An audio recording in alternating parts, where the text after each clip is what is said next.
As President Trump climbs aboard Air Force One for his high-stakes Asia Marathon, Japan, South Korea, Malaysia, and a face-off with China's Xi Jinping, the world watches a leader drowning in controversy. From nuking Canada trade talks over a snarky ad to beefing up warships off Venezuela's coast, all while a brutal government shutdown starves essential services, and top economists torch his tariff tantrums as economic suicide. If you're scouring for Trump Air Force One press conference October 2025 highlights, or decoding his wild Canada lying accusation on Reagan, this is your unfiltered breakdown, because Trump's calm facade hides a storm of contradictions that'll leave you questioning everything. With shutdown pain hitting millions and tariffs torching farmers, do you buy Trump's total victory spin, or is it just more smoke and mirrors? Hit like if you're as stunned as I am by this chaos. Subscribe for daily dives into Trump Asia Tour Controversies 2025, and let's unpack it all, because what he said on that flight isn't just news. It's a window into a presidency on the brink. Let's kick off with the elephant in the room, or rather, the dragon, China, because Trump can't resist circling back to it like a moth to a flame. As he preps for that pivotal Xi meeting amid soaring tariffs and plunging exports, Trump projects unshakable swagger, repeating "very good meeting" like a mantra, insisting it'll fix everything from farmer bailouts to supply chain snarls. Isn't it peak Trump to chant victory before the first handshake? Does optimism trump reality? Or is it delusion dressed as diplomacy? He drops this gem: "We are at 157% tariff for them. I don't think that's sustainable for them." Economists later scratched their heads. 157%. That's not in any trade code, it's Trump's made-up math to sound tough. If tariffs are his ultimate weapon, why are US soybeans rotting in silos while farmers beg for billions in bailouts? Could this Xi summit actually ease the pain, or just delay the inevitable crash? Trump admits concessions might flow both ways, but frames it as generosity. Sure, they have to make concessions. I guess we would, too. In his worldview, trade's not partnership, it's conquest, with China as the worthy foe validating his historic grit.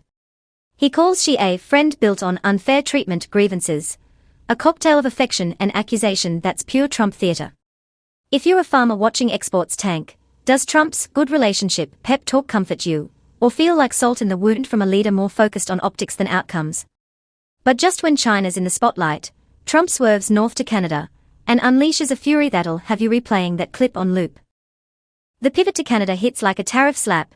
Trump's tone snaps from salesman to scorched earth, accusing Ottawa of outright lies over an Ontario ad that dared critique his policies using Reagan footage.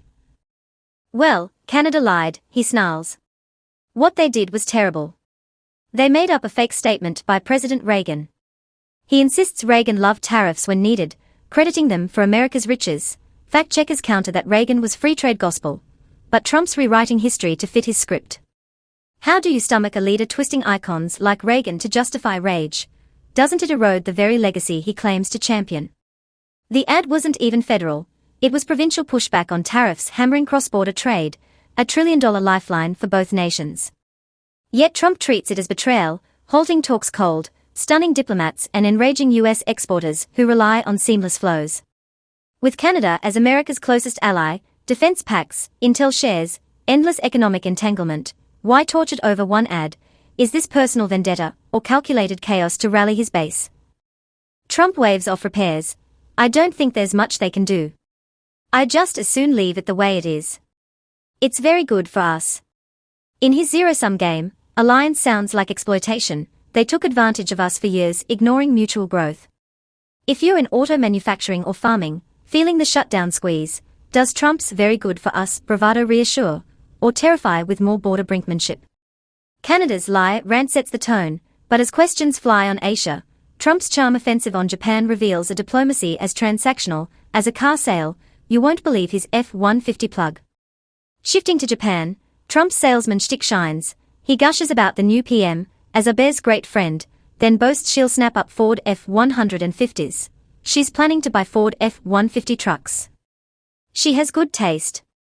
That's a hot truck. It's vintage Trump, blending flattery with commerce. Alliances aren't about treaties, they are sales pitches. When leaders are judged by truck buys, not shared values, doesn't foreign policy feel like a bad infomercial? But beneath the banter, Japan's quietly hedging against US volatility, diversifying ties amid Trump's unpredictability. If you're eyeing Trump-Japan relations 2025, does this good taste quip charm you, or scream superficiality in a tense Pacific. He name-drops Malaysia for easing Cambodia-Thailand friction, casually owing the leader a trip favors as IOUs, friendships as debts. In Trump's ledger of global goodwill, how long before those debts come due, and who pays the bill? Malaysia's pat on the back flows into Korea talk, where North Korea's shadow looms large. Trump's Kim bromance takes a surreal turn that'll have you questioning his nuclear know-how. On Korea, enthusiasm spikes with North Korea. Trump's open to meeting Kim. If he'd like to meet, I'm open to it. He quips on their tech gap. They don't have a lot of telephone service. They have a lot of nuclear weapons, but not a lot of telephone service. Vintage humor over horror, but then the admission, well, they got a lot of nuclear weapons. I'll say that. For a guy vowing denuclearization, it's a jaw-dropper, redefining fire and fury as they have nukes, deal with it. When a president concedes a rogue state's arsenal so casually, doesn't it undermine the deterrence he once preached? He claims omniscience, I know everything about them, yet concedes the peninsula's peril. If you're tracking Trump North Korea Talks 2025, does this open to meet olive branch excite, or echo past summits that fizzled? Korea's nukes fade into shutdown agony back home, where Trump's 5 Democrats fix masks a mess hurting real lives. His bailout boast for troops is the cherry on top of delusion. The shutdown's shadow darkens everything. Trump blames lost souls Democrats, insisting all we need is 5 Democrats. All they have to do is say yes, and then it's over. When simple solutions ignore furloughed workers and frozen services, isn't it gaslighting wrapped in simplicity? Complexity vanishes in his narrative, pain's just leverage. But the kicker? A mystery great patriot, donating $130 million for troops, no records, no verification, yet Trump swears it's real, proof of devotion, so deep billionaires bankroll his chaos. In a shutdown starving families, does this phantom donor tale inspire faith in Trump's circle, or reek of fabricated folklore? Feeling the federal freeze personally, does Trump's say yes taunt enrage or exhaust you? Shutdown deflection leads to Ukraine, where Trump's sanction swagger clashes with grim stats. His Putin praise might chill you more than the weather. On Ukraine, certainty reigns amid uncertainty. We put very big sanctions on Russia. Very biting. He inflates casualties. They are killing 7,000 people a week, mostly soldiers, a number wildly off, but delivered with insider gravitas. When exaggeration passes for expertise, doesn't it cheapen the tragedy for those suffering?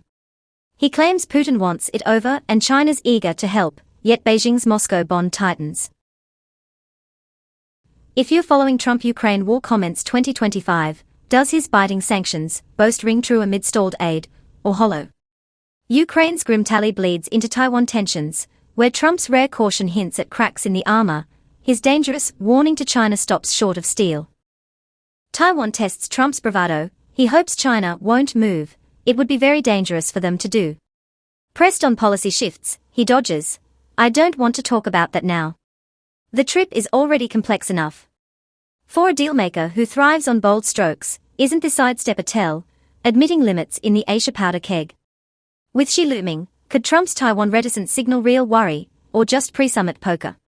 Eyeing Trump-Taiwan-China policy 2025, does his hope not happen vibe reassure, or expose vulnerability? Taiwan's tightrope leads to farmers' tariff torment, where Trump's subsidy salve ignores the rot. His Venezuela border boast amps the absurdity. Farmers crushed by tariffs get a pat. We are going to subsidize them. We'll give them some money because it's not their fault. He claims ranchers thrive, despite bankruptcy spikes.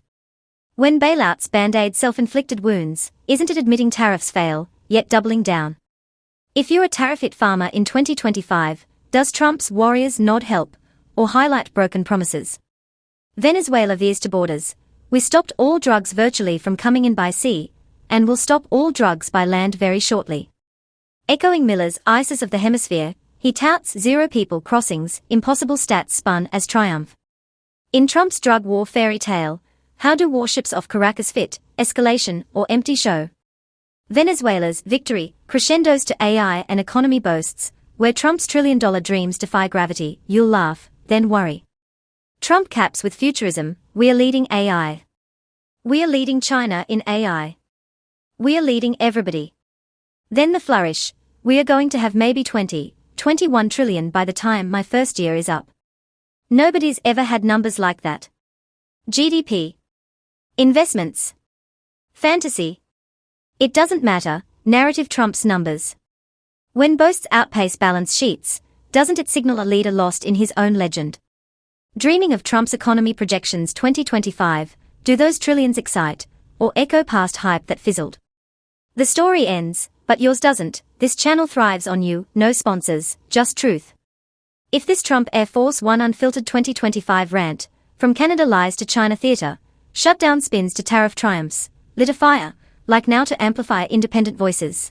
Subscribe for more on Trump Asia tour gaffes and global policy pitfalls, and comment, biggest whopper, Canada's lie, or 21 trillion dreams. Share below, your voice keeps truth alive.